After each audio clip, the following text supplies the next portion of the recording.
Welcome to Cooking with Susan Slow Food Montana Style. And today we're going to talk about some sophisticated sandwiches that you can make for dinner. I don't know about you guys, but when the summertime heat hits and you don't have air conditioning, and even if you do, it kind of wears you out and it really overheats your house if you're having to cook on the stove and heat up your house. So I thought I would do some really quick and easy sandwiches, more sophisticated. I know you'll probably go, Susan, this maybe isn't really quick and easy, but trust me, it's really simple. And we'll start off with Croque-Monsieur and Croque-Madame. And these are two sandwiches that of course are French, but basically they're just a ham and cheese sandwich, or ham and chicken, which is Croque-Madame. One of the components of that is you need to have a roux. So you start with basically butter, milk, and flour. And I know people kind of freak out about that, but it's a simple bechamel sauce, which is a white sauce, another French term. And it's one of the 5 major mother sauces that if you did go to culinary school, you would first have to master these 5 sauces before you could move on with your cooking. And the first is bechamel, which is just your basic white sauce, butter, milk, and flour. And that thickens up, and you have your white sauce. And then you have what's called velveeta, excuse me. And it is a roux with chicken and fish stock. And then you have an Espagnole sauce, which is more of a brown sauce, which you would have more of a beef stock, a heavier stock to color that. And you kind of let your roux darken a little bit with the butter that browns. And then there's basic tomato sauce, and then last your hollandaise, which everybody is pretty familiar with. You can make it super quick and easy and handy dandy packs, and it really is just as good as homemade. But if you ever want to, try these, and they're really, give yourself a break, they're really not that hard. So we're going to do the Croque-Monsieur and the Croque-Madame first, and then I'm going to show you a nice, easy way to do a BLT sandwich, which what I just call is a Hawaiian BLT. Just changes it up a little bit. Let's go over to the stove, and I'm going to start and show you how to do the bechamel sauce. This is going to make what is going to be a thick bechamel sauce, which is the 2 tablespoons of butter, 2 tablespoons of flour, just all-purpose flour is all you need. And I'm using whole milk, but you could use 2% or even 1% if you wanted to. Whole is just going to make it richer, and you use 2 cups of the whole milk. If you want to make a thinner sauce, we'll get a little bit of flame going because of our butter. Let's turn that down. Whoop, that gets a little hot because I've got the broiler on. And then I'm going to whisk it. Just get this melted first. You want to kind of keep your temperature a little low if you're using gas, or even if you're using electric on just a lower setting, just so your butter melts, but you don't want it to brown. If you're going to make a brown butter sauce like the Espagnole sauce, that's where you would let this darken up a little bit. So once your butter is melted, then you're going to gradually add in your flour. And what you're going to do is, you can even do it through a sieve if you want to, but basically if you've got a good whisk and you gradually stir it in and let it combine with the butter, you're not going to get lumps. You don't want lumpy bechamel. And then this is kind of what it looks like. And if you've ever made eclairs, it's called a chope pastry, and it's similar. You get kind of this kind of similar consistency, and it's just a real thick flour and butter sauce. And the main thing with this is you want it to cook a little bit before you add in your milk, because you want that flour, that raw flour taste to cook out of your sauce.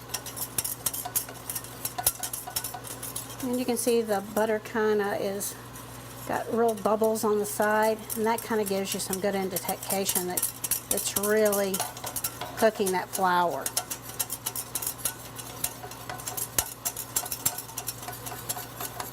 All right, So I'm going to put this over to the side, and then I'm going to measure out 2 cups of milk.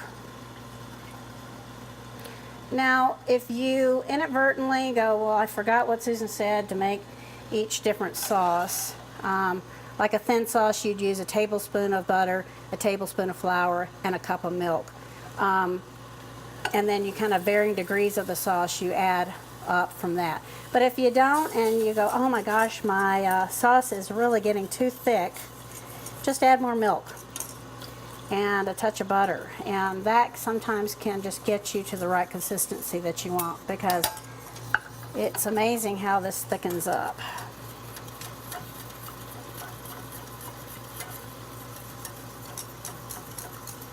I'm going to let this cook. And that flour and butter is going to be your thickening agent for your milk.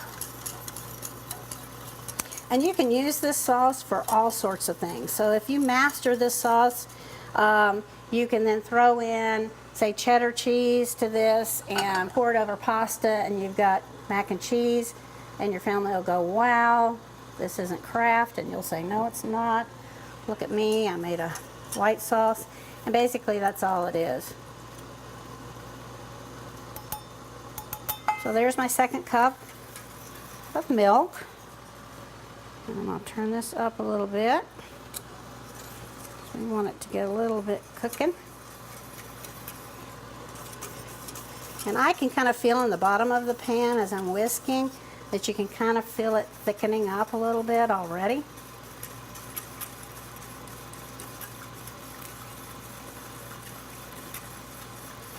It takes a little bit of time, but not too bad.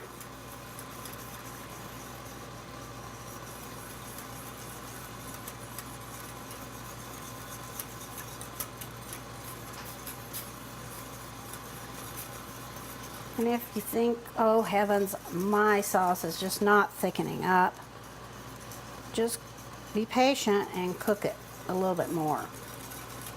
Trust me, it will thicken up.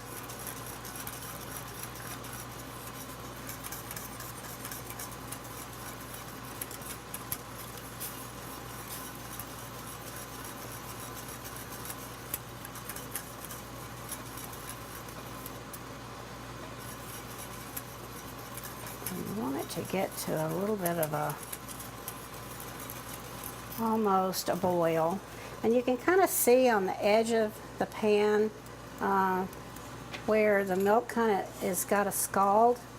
That's what you'll see. And you can even do, if it coats a spoon like that, you know you're getting the milk to the right temperature, and it's scalding the milk. So you want it just a little bit above to boiling, and it's starting to thicken up. You're getting close.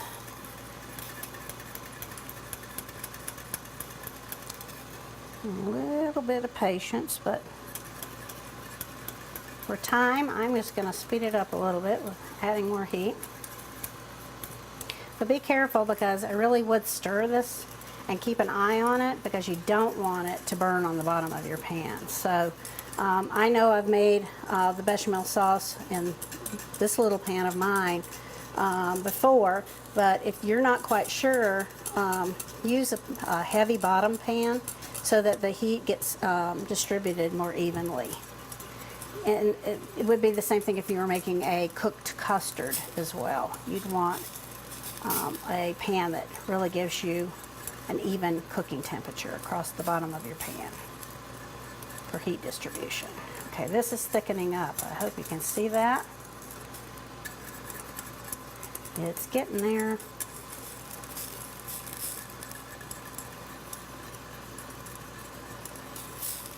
And so I'm going to take this whisk out, because that's a smaller pan, and I'm going to use this wooden spoon. And now we're starting to boil. I'm going to move it off the eye a little bit.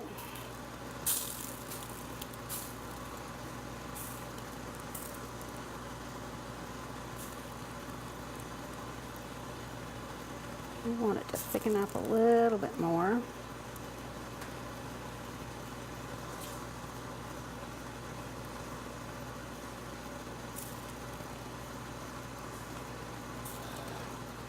turn this down.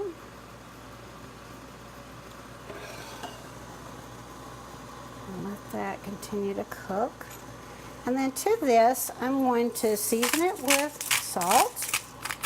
And I'm using pink Himalayan salt. It's kind of fun to try different salts and see kind of what flavors they impart. You can get smoked salts and kind of interesting.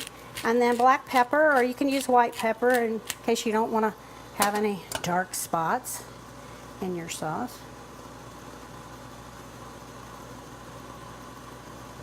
And that's getting nice and thick. You can see that.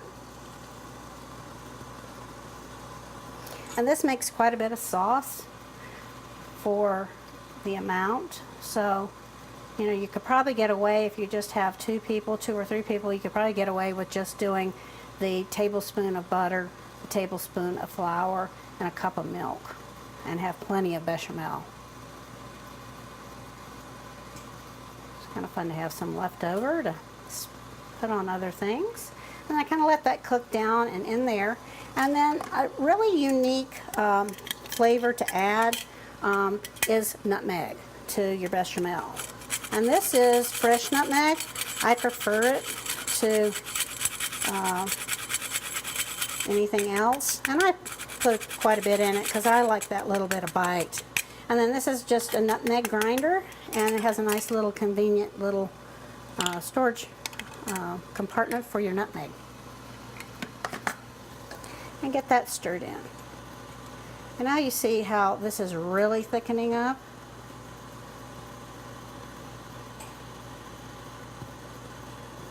Get that stirred in. And then to this we're going to add, because we want it even more sinful, is about a half a cup of Parmesan cheese. And then this will also help thicken that.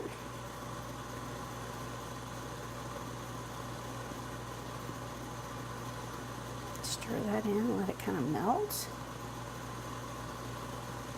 And then the kind of cheese we're going to use for our sandwiches today is Gruyere.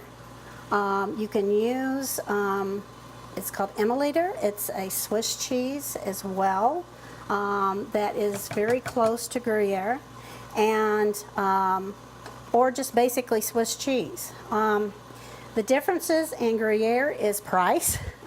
It's also aged about 150 years, so it has a much richer taste, but you're going to pay probably in the range for a small block of Gruyere about $9.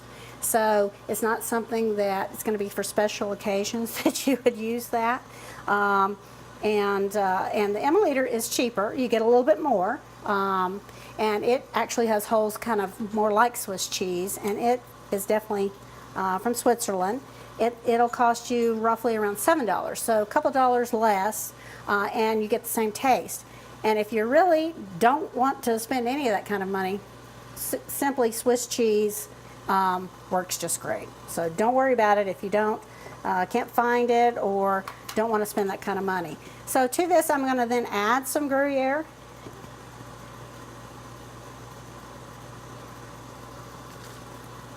So you're basically making just a white cheese sauce. And you could add cheddar to this, like I said, and pour over mac and cheese, your noodles, and have mac and cheese. You can use this, a white sauce like this, and add cooked sausage for sausage and gravy and some pepper. Really simple, and you can do it yourself. You don't always have to buy those packaged mixed stuff, which taste pretty good actually, but it's kind of fun to make your own. So now you'll see just how thick this is, and you have some bit of that cheese. The Gruyere is going to take a little longer to melt than your regular Swiss or even your Emulator. Your Emulator is aged about 120 years, and your Swiss cheese, you know, anywhere from what type of brand you buy. Depends on what the company for just regular Swiss. So I guess you're paying for age when you're talking cheese. So now that we're done with that, I'm going to turn this off. And we're going to take our white sauce over to where we're going to complete our sandwiches and let this kind of cool down a little bit. So I'm going to put this over here on the pan, kind of let it cool down. And then for simplicity's sake, you can do this on the stovetop in a skillet, covered skillet. You can do this on your grill if you want to outside. Or I've just got the great George Foreman grill, which is handy dandy, and I always forget to use mine, so this is a perfect way to use it. I'm just using some white bread for our Croque-Monsieur and Croque-Madame, and basically what I got is just milk and honey bread. It's more of a rich bread. You kind of want more like a brioche, or sourdough would be great with this too. So whatever your taste sensation, and if you want to, whole wheat would be fine.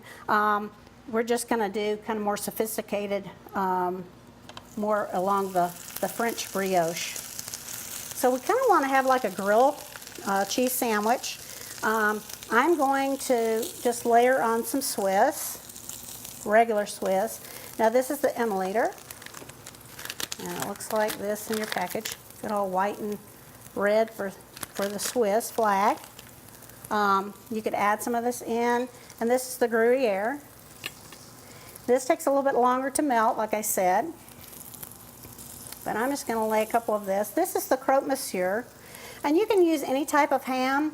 I used regular Applegate Black Forest ham slices. Bob's Valley ham slices, a spiral cut ham slice would be really great too. You just layer that on top. And then on your other piece of bread, you're going to use a good Dijon mustard or any type of mustard that you like. I like Engelhofer's, and I like the stone ground. And it's really nice and grainy, so you kind of get that pop of mustard seed. And we're going to lay that on top. Then we're going to close this down. I'm going to wipe my hands, got some butter on there. And basically what I did for just a grilled sandwich is I just buttered the sides of the bread. And you can take off as much as you want. And then we're just going to check this.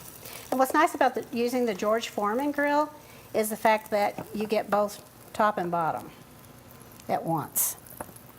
And I would put something underneath your grill. There's a little catch drip plate that comes with the George Foreman grills that's real handy. But for this, I'm just using a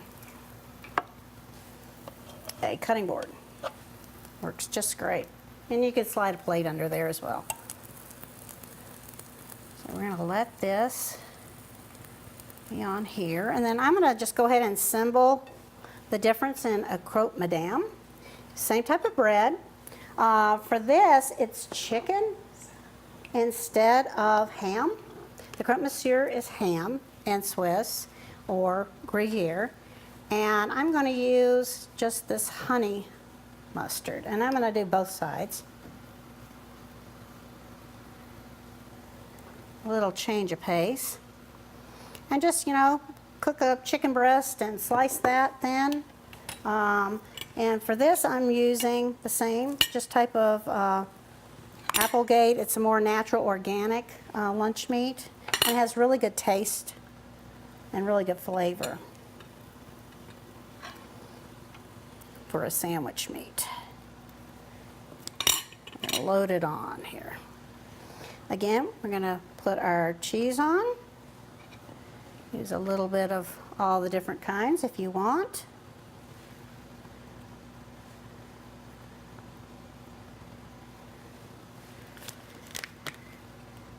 And then we're going to put this.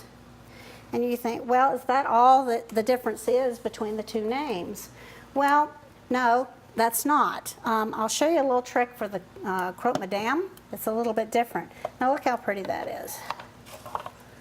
And then you can kind of lift and check and see. I'm going to turn it over. See if we have a good melt. We're getting there. I'm going to put this back down.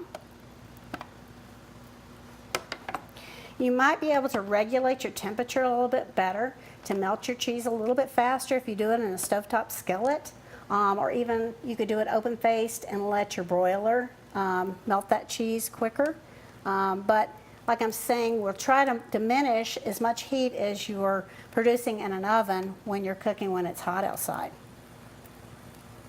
These are great sandwiches for lunch, great with a cup of soup, and great to try during the winter too. So we're going to go, and we've got our cheeses melted. Oops. And we're going to put this sandwich on a baking sheet. I'm going to move our sauce over. And you can see that our sauce has cooled down quite a bit. Well, it's still steaming, but it's thicker. Okay? And I'll show you what to do with this in just a minute. Let's put our Croque-Madame on and do the same. So while we're cooking that, I'll show you what we're going to do with the bechamel sauce. We're going to pour this over the top.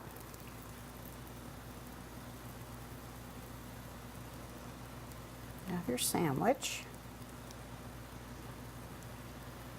A nice bite of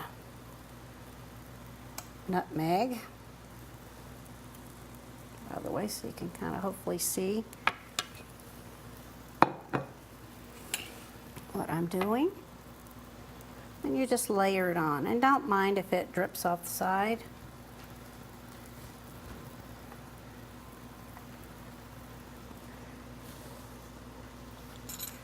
And I'm going to go over and grab some Parmesan. And you can sprinkle a little added Parmesan to the top. Or even you can grate your Gruyere or your Emulator, or just lay another slab of Swiss on top.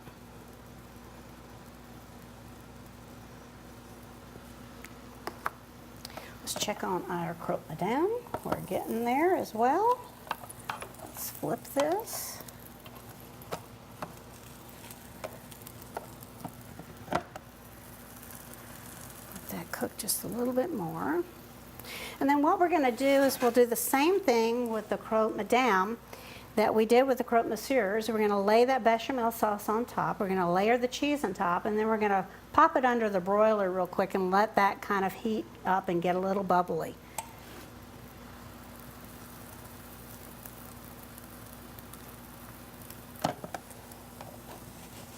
We're close enough on this.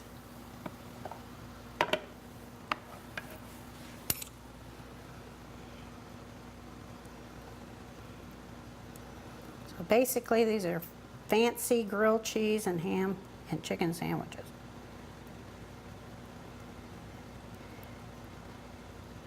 You're just taking it to the next level. Like I said, you end up making a lot of bechamel sauce, which is kind of nice to have on hand. Sprinkle this with some Parmesan. If we want to, we could grate this or just add a little bit of this cheese to the top.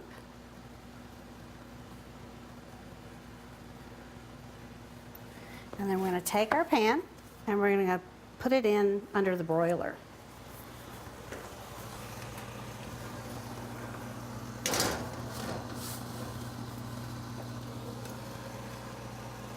And while that is getting nice and toasty on top, I'm going to show you how to do our Hawaiian BLTs. And I'm going to use the same George Foreman grill. And I'm going to just grill our buns just so they get a little brown. And I'm using King's Hawaiian sweet rolls. You can use the smaller little rolls that are like for sliders, and you can make smaller little cute little sandwiches, and your kids might like that a little bit better, but you can also do it for like an appetizer. These are great, great little appetizer bites that you can do if you use those smaller rolls.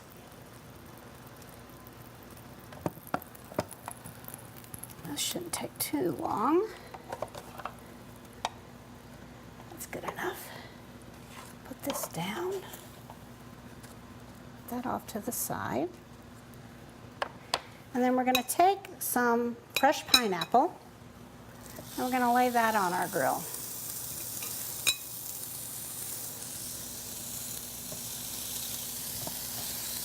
And I'm going to do 2 of these halves. And basically what I did, took the fresh pineapple, and how to make sure that you get one that is good and ready to eat is always take the top of the pineapple and see if it twists fairly easily. If it does, it's ready to go, and it'll have more of a kind of a brownish yellow tint to the outside of the pineapple and not so green.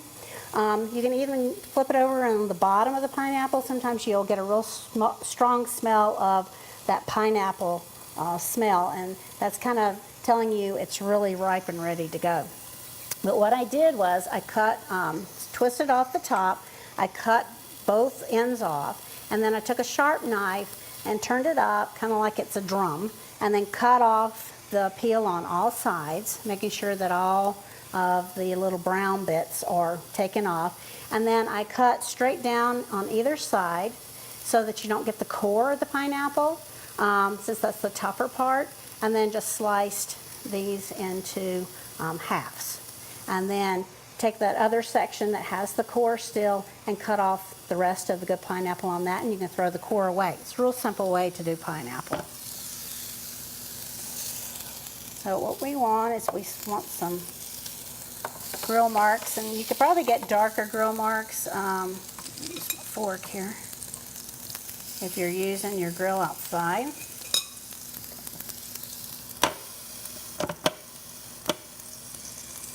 But you want this to grill and kind of caramelize a little bit of those juices in the pineapple for your sandwich.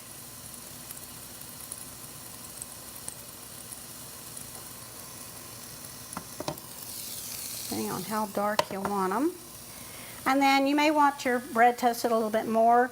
It doesn't really matter, but just so this is kind of heated up. And then we're going to move this here, and we're going to kind of start assembling. And basically, I kind of got this recipe idea from Christy Teigen. She's known as a supermodel, but she has a new cookbook out, and it's absolutely the most fun cookbook I think I've ever read and had in a long time.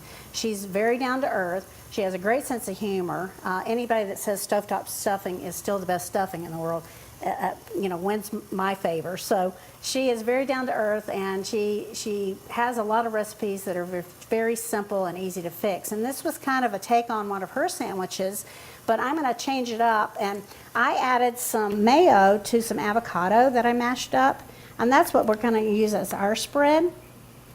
And she just uses mayo, basic mayo, or Miracle Whip, you could. And on the other side, I'm just going to do some mayo.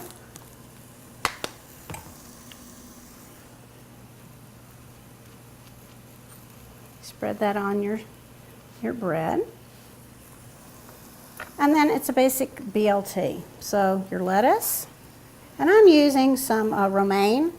You can use your spring mix out of your garden if you're lucky to have that. Or any type of lettuce that you really have. And slice up your tomatoes. And soon we'll be having fresh tomatoes out of gardens, which we'll even add to that. And then she adds some sweet onion, and it'll be labeled in the store that they're sweet onion as opposed to your red or your regular. And then fry up some bacon. If you don't like bacon or you want to have a little bit lighter sandwich, you can always use turkey bacon. My daughter does not like bacon at all, so we use turkey bacon quite a bit. And then just layer on as much bacon as you want to on your sandwich. And then for the final, we're going to put that heated pineapple on top.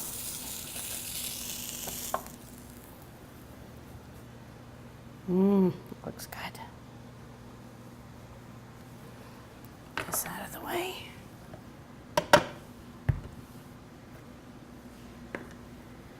And then top that sandwich off. Now that looks yummy.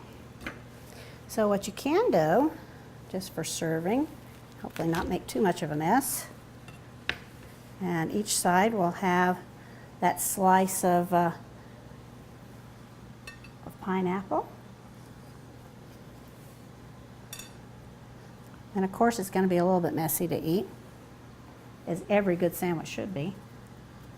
So there's our spiffed up Hawaiian BLT. Let's go see how we're doing with our broiler. Oh, we're good and bubbly. Perfect. You didn't burn them too badly. Maybe a little crusty on the sides, but that's okay.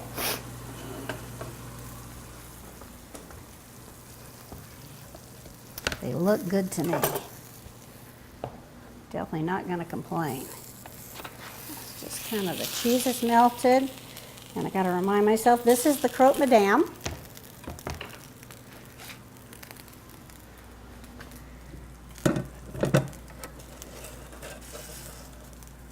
And then the Croque-Monsieur.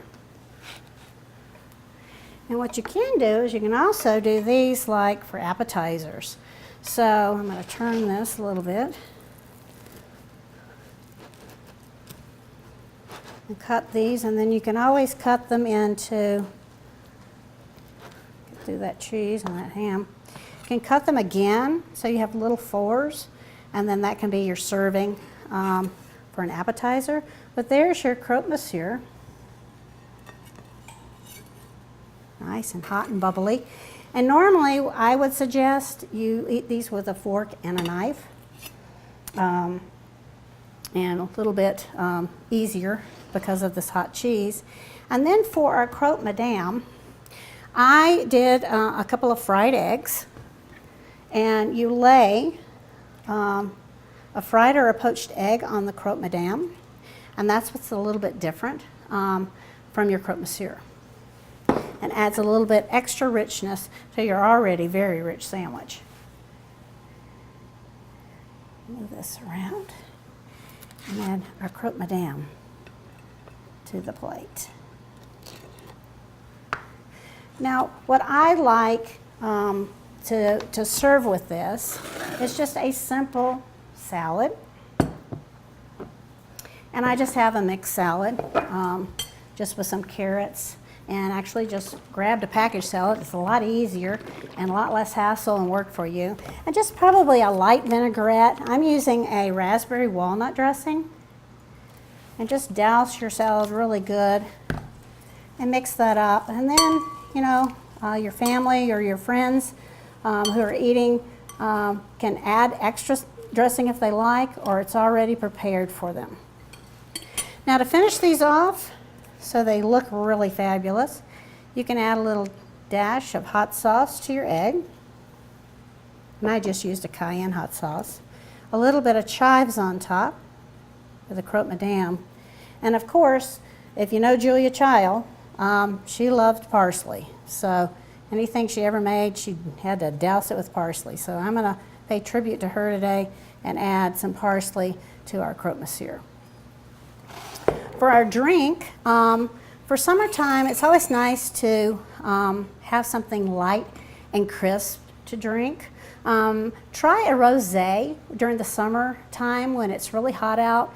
It's a little bit sweeter wine than, say, a Chardonnay or a regular red wine would be, but it still has a little bit of hint. It's not overwhelmingly sweet to your palate. If you really like something sweeter, a Moscato wine is a little bit sweeter than a rosé, and it does, if you're really a stickler for wine, it does kind of matter what kind of glass you're serving your wine in. It gives it the breadth, it lets it breathe, it lets you get the pure essence of that wine and that full flavor palette from that wine, depending on what type of glass you've put it in. And this is a red wine glass, so we use that for our rosé. And then also another good summer wine is a Riesling. And just a crisp Riesling, this is a St. Michel Riesling, 2014. And this is kind of more of the shape that a white wine glass would be in. Try these two different types of wines for summertime. Try this, you know, always better to not heat up your kitchen but yet have a good home-cooked meal. So for Helena, have a great summer and eat well and be happy. Cheers.